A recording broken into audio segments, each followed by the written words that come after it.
Chers élèves, bonjour. Dans le cadre de votre préparation au concours de fin d'études du deuxième cycle de l'enseignement de base, nous allons vous proposer un certain nombre de séances qui traiteront de l'écrit compréhension et de l'écrit production. Aujourd'hui, nous allons expliquer ensemble un texte qui s'intitule « Apparition » relatif au thème « Portraits et comportements » et qui vous préparera à rédiger à votre tour un récit intégrant une description. Lors d'une explication d'un texte, il est souhaitable de s'intéresser au préalable au titre. À l'examen, si le texte présente un titre, il faut l'observer attentivement. Généralement, le titre nous donne quelques informations sur l'objet de notre explication. Observons donc ensemble le titre. Apparition, c'est le titre de notre texte. Alors, nous allons voir la nature du titre. Apparition est un nom dérivé du verbe apparaître. Le verbe apparaître signifie surgir. Cependant, il y a lieu de remarquer l'absence de déterminant. Ici, dans ce texte, l'absence de déterminant permet une mise en relief de l'action d'apparaître. Le mot est pris dans sa généralité, sans référence spécifique, avec effet de surprise. D'une autre part, le transfert de la classe grammaticale du verbe à celle du nom se fait par le biais du suffixe « sion ». Que traduit alors l'emploi de ce suffixe? Il renvoie à l'idée de l'action subite et soudaine. Que traduit, ou que signifie plutôt, le mot apparition? Le nom apparition traduit l'action d'apparaître, de se montrer tout à coup aux yeux et d'être visible, distinct. Donc, le nom apparition traduit une action qui survient d'une façon brusque et soudaine. Il pourrait être l'équivalent de manifestation, d'émergence et de surgissement. Voilà, nous avons vu l'intérêt que présente le titre et nous allons passer maintenant à la lecture de notre texte. Monsieur Yassine, si vous voulez bien, nous commençons par la lecture du texte. Oui, merci. Apparition. Le narrateur journaliste Ulysse Mérou et ses deux compagnons, le professeur Antel et Arthur Levin, son assistant, explorent l'étoile Bételgeuse. La première étape de ce voyage consiste à découvrir la planète Saurore. Là, près d'un lac, ils découvrent l'empreinte d'un pied humain. Le grave savant se débarrassa de ses vêtements et plongea son corps maigre dans la piscine. Après notre long voyage, le plaisir de ce bain dans une eau fraîche et délicieuse nous faisait presque oublier notre récente découverte. Seul, Arthur Levin paraissait songeur et absent.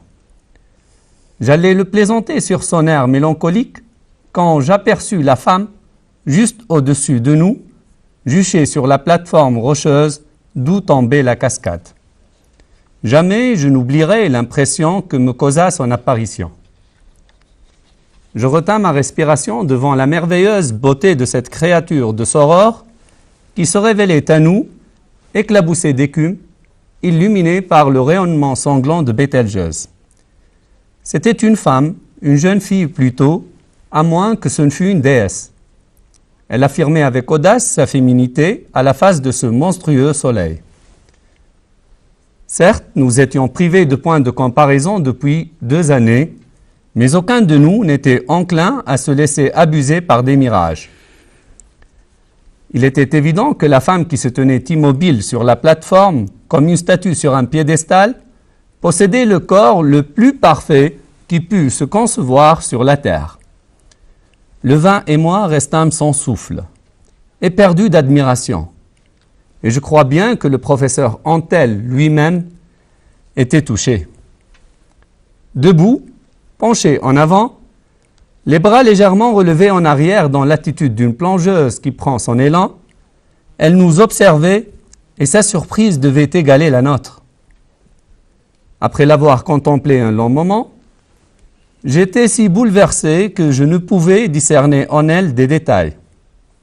L'ensemble de sa forme m'hypnotisait. Ce fut après plusieurs minutes que je distinguai qu'elle appartenait à la race blanche, que sa peau était dorée plutôt que bronzée, qu'elle était grande, sans excès et mince.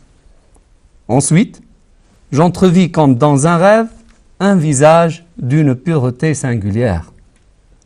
Enfin, je regardai ses yeux. Alors, mes facultés d'observation furent réveillées, mon attention se fit plus aiguë et je tressaillis, car là, dans son regard, il y avait un élément nouveau pour moi. Là, je décelai la touche insolite, mystérieuse, à laquelle nous nous attendions tous dans un monde si éloigné du nôtre. Mais j'étais incapable d'analyser et même de définir la nature de cette étrangeté. Je sentais seulement une différence essentielle avec les individus de notre espèce. Elle ne tenait pas à la couleur des yeux. Ils étaient d'un gris assez peu courant chez nous, mais non exceptionnel. L'anomalie était dans leur émanation, une sorte de vide, une absence d'expression. Voilà, le texte est de Pierre Boulle, extrait de La planète des singes. Voilà. Merci, M. Essine. Alors, nous allons observer de nouveau le texte. Et nous allons identifier celui qui raconte l'histoire dans notre texte. Nous voyons bien que c'est le pronom personnel « je » qui raconte l'histoire dans le texte. Nous relevons à ce propos quelques exemples. J'allais, j'aperçus, je retins. Nous avons donc un récit à la première personne. Il s'avère que le narrateur est à la fois celui qui raconte et en même temps un personnage de l'histoire avec le professeur Antel et Arthur Levin, son second, c'est-à-dire son assistant. Quel événement le narrateur rapporte-t-il dans son histoire ? Il rapporte l'histoire d'une rencontre avec une femme extraordinaire qui, dans le texte, a fait l'objet d'une description minutieuse. Mais à quel temps le narrateur rapporte-t-il cette histoire ?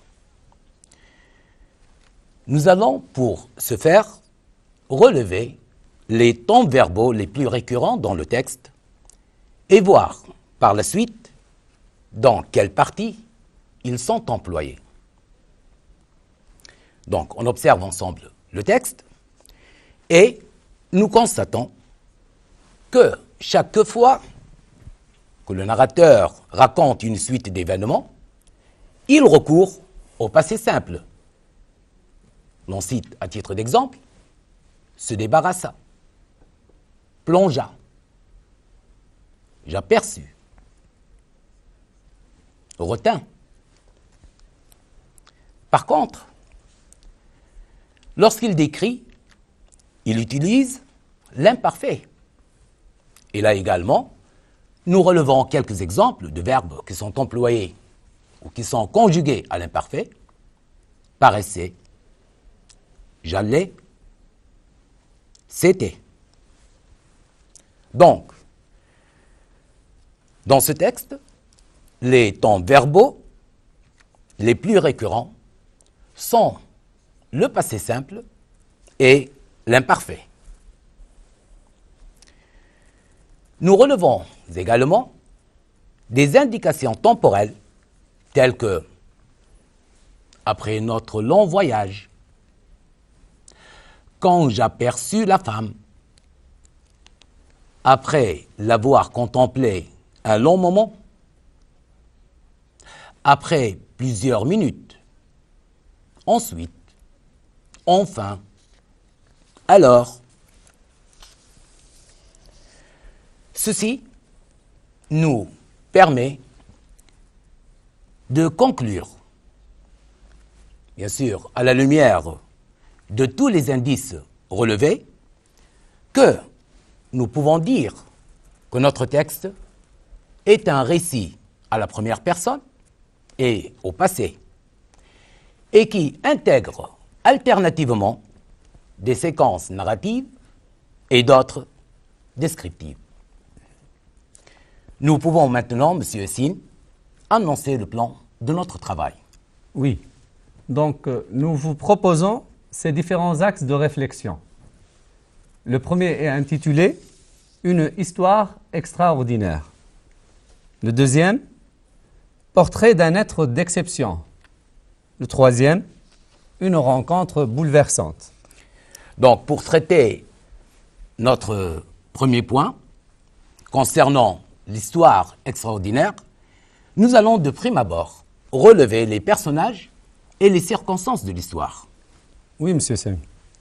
Donc, l'observation du texte nous permet d'identifier les différents personnages. En l'occurrence, le narrateur, désigné dans le texte par le pronom personnel à la première personne du singulier, « je », et dont le contexte nous révèle l'identité, c'est un journaliste qui s'appelle Ulysse Mérou. Le professeur Antel et Arthur Levin, son second, c'est-à-dire son assistant. La femme, elle est désignée au début du texte par les groupes nominaux une femme, une jeune fille, une déesse. Passons maintenant à l'étude du cadre. Ce qui attire notre attention dans cette histoire, c'est le cadre dans lequel se sont déroulés les événements.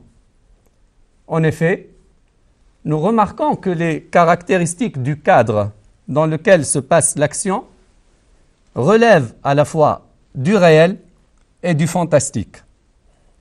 Au début du texte, le cadre est réel. Les personnages se trouvent au bord de l'eau.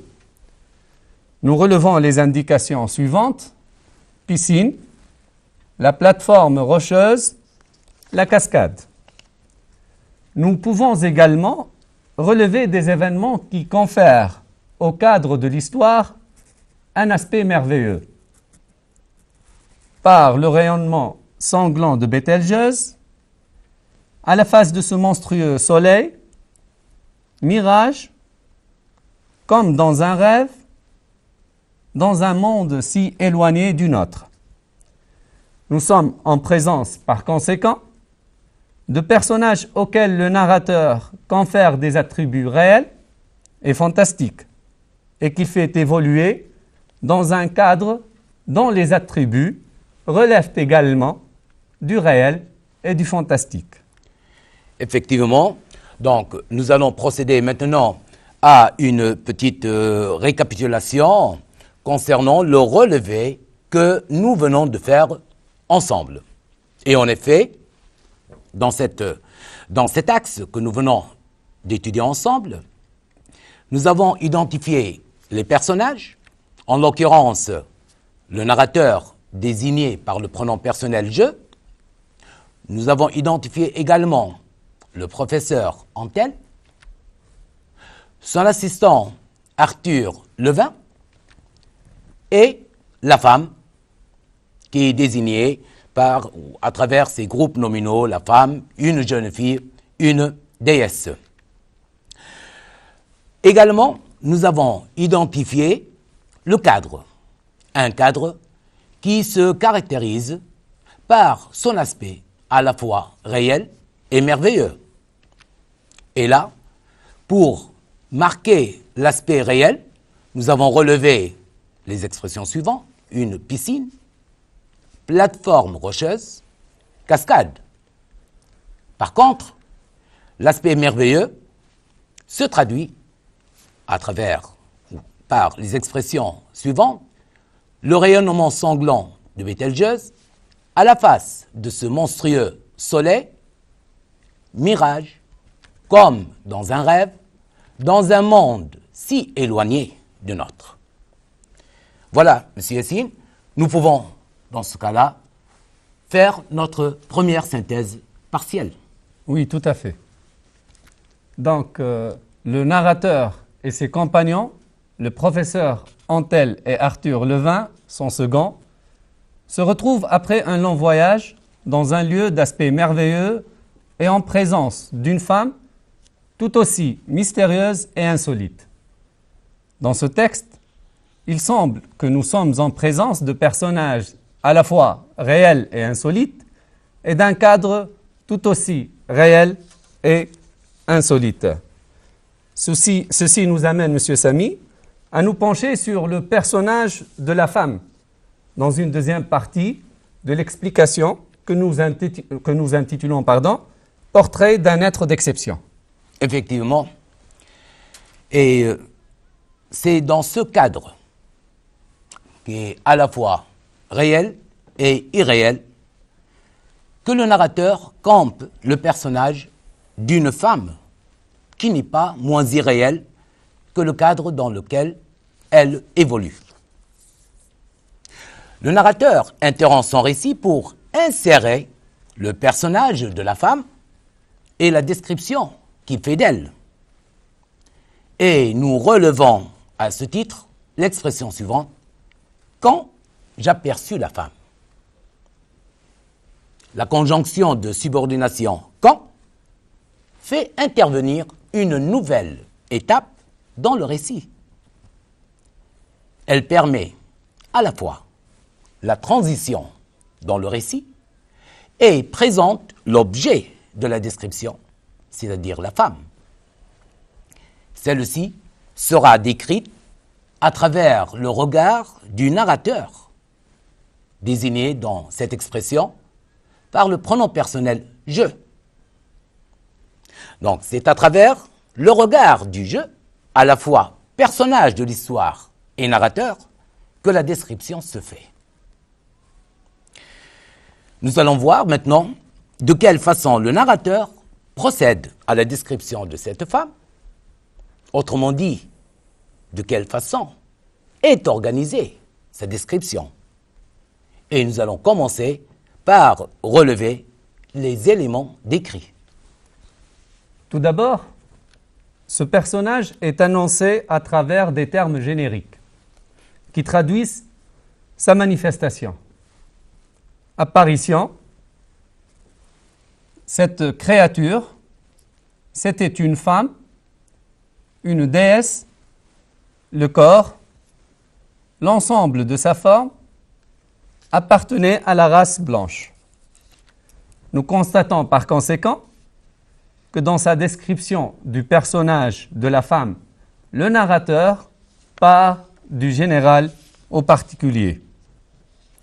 Cette organisation a été rendue possible par l'ordre dans lequel les éléments décrits sont présentés du général au détail. Elle a été assurée également par l'emploi des connecteurs, après, ensuite, enfin. À ces connecteurs s'ajoute l'usage de certains verbes traduisant également la progression. Par exemple, avoir contemplé, je ne pouvais discerner, je distinguais, j'entrevis, je regardais. À ces éléments, le narrateur confère des caractéristiques particulières qui font de cette femme un être d'exception. Ceci a été rendu possible par des mots et des groupes de mots qui sont utilisés pour décrire. Nous relevons la fréquence des adjectifs. Par exemple, merveilleuse, illuminée, dorée, grande et mince. L'on relève également un lexique qui relève du fantastique, tel que une déesse d'une pureté singulière, la touche insolite, mystérieuse. Enfin, certains procédés d'écriture servent à accentuer l'aspect mystérieux de ce personnage. L'on cite à ce propos la comparaison, donc en parlant de la femme comme une statue sur un piédestal, le corps le plus parfait qui puisse se concevoir sur la terre, et là, l'auteur a employé le superlatif. Donc, si nous pouvons récapituler tout le relevé qu'on vient de faire ensemble. Effectivement, et là, nous allons voir que le narrateur, dans sa description de la femme, part du général par l'emploi de certains termes génériques. Et là, on a relevé le mot apparition, créature, c'était une femme, une déesse, le corps, l'ensemble de sa forme appartenait à la race blanche. À partir du général, le narrateur passe au détail du corps. Et là, nous avons relevé sa peau. Elle était grande, sans excès et mince. Un visage, des yeux, son regard. Ce qui est également important à souligner, c'est que le narrateur, dans la description qu'il fait de la femme, a suivi une organisation, donc non seulement qui va du général au particulier, ou plutôt cette organisation du général au particulier a été rendue possible grâce à l'emploi de certains connecteurs. Nous avons relevé l'emploi de après, ensuite, enfin. Il est de même pour certains verbes qui ont assuré cet ordre des éléments décrits. Et là, nous avons relevé avoir contemplé, ne pouvait discerner, distinguer, entrevit, regarder. Donc, toujours dans le cadre de la description, le narrateur a utilisé des adjectifs, à l'exemple de merveilleuse, illuminée, dorée, grande et mince. Il a eu également recours à certains procédés d'écriture. Et l'on a relevé la comparaison. La femme comme une statue sur un piédestal. Le superlatif également, en tant que procédé, qu'on a relevé dans le texte, dans la phrase suivante. Le corps le plus parfait qui puisse se concevoir sur la terre. Ceci est, grâce à toutes ces caractéristiques, nous pouvons donc dire que ces caractéristiques, ajoutées à un cadre empreint de mystère, confèrent au personnage de la femme un statut presque divin, qui engendre le trouble chez celui qui regarde, en l'occurrence le narrateur, mais également ses compagnons. Oui, tout à fait. Donc, nous allons maintenant passer à notre troisième axe de réflexion intitulé « Une rencontre bouleversante ». Dans une dernière séquence narrative qui commence par l'adverbe « alors », et face à cette rencontre insolite et extraordinaire de ce personnage, les manifestations du trouble sont traduites par les expressions suivantes. Je retins ma respiration. Le vin et moi restâmes sans souffle éperdus d'admiration. L'ensemble de sa forme m'hypnotisait. Je tressaillis. J'étais incapable d'analyser. Certains procédés d'écriture mettent également l'accent sur cet état d'extrême perturbation. L'on cite la conséquence liée à l'idée d'intensité, et c'est coloré en rouge. J'étais si bouleversé que je ne pouvais discerner en elle des détails. La négation absolue, et c'est coloré en bleu. Jamais je n'oublierai. Ajoutez à cela donc la négation simple. Je ne pouvais discerner en elle des détails. Et terminons avec un vocabulaire fortement modalisé. Apparition, discerner, tressaillir. Effectivement, voilà donc ce que l'on peut dire à propos de cette rencontre qui était très bouleversante pour le narrateur. Donc, on va, comme d'habitude, procéder à une petite récapitulation concernant les expressions qui traduisent cette manifestation du trouble et les moyens qui sont mis au service de cette expression du trouble. À ce propos, donc, nous voyons que l'auteur a utilisé des expressions telles que « je retins ma respiration »,« le vin et moi restâmes sans souffle, éperdus d'admiration », l'ensemble de sa forme m'hypnotisait, je tressaillis, incapable d'analyser.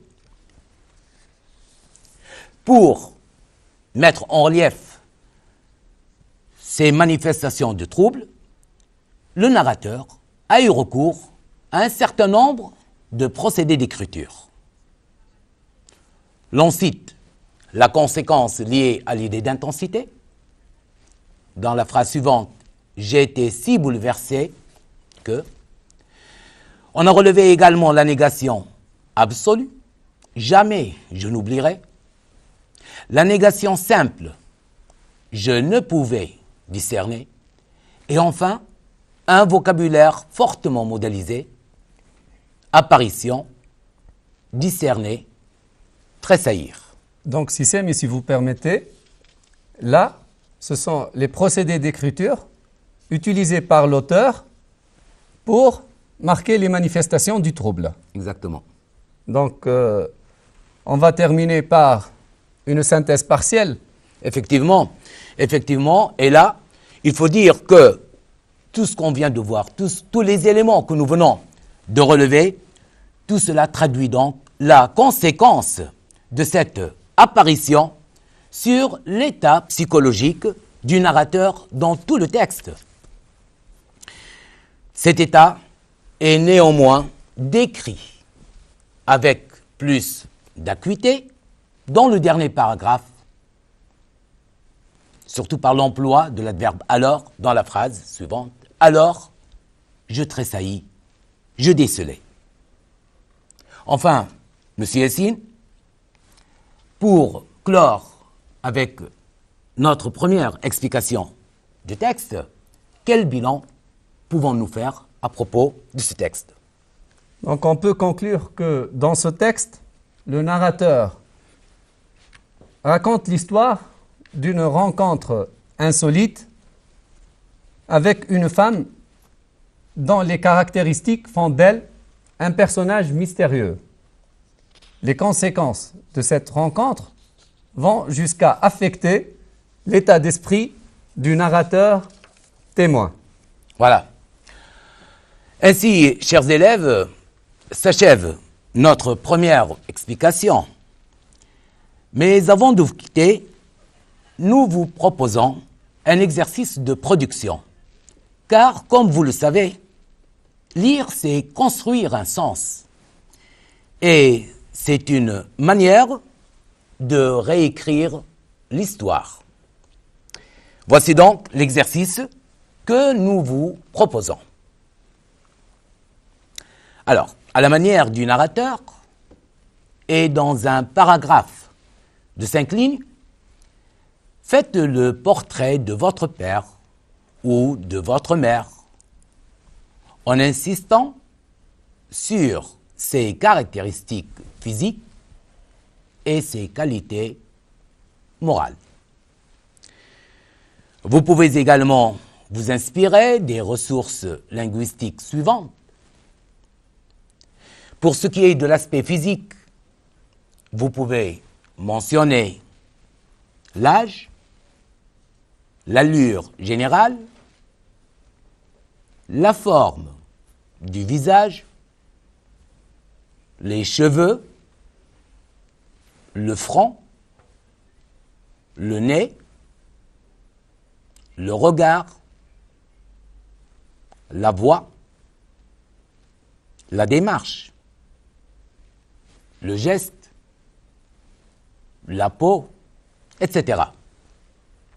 Pour ce qui est de l'aspect moral, on peut qualifier le père ou la mère par les adjectifs suivants: affectueux, généreux, bavard, sensible, volubile, discret, curieux, joyeux. Donc, chers élèves, nous vous donnons rendez-vous la séance prochaine où nous allons vous proposer de rédiger un récit intégrant une description. Nous vous souhaitons une bonne soirée.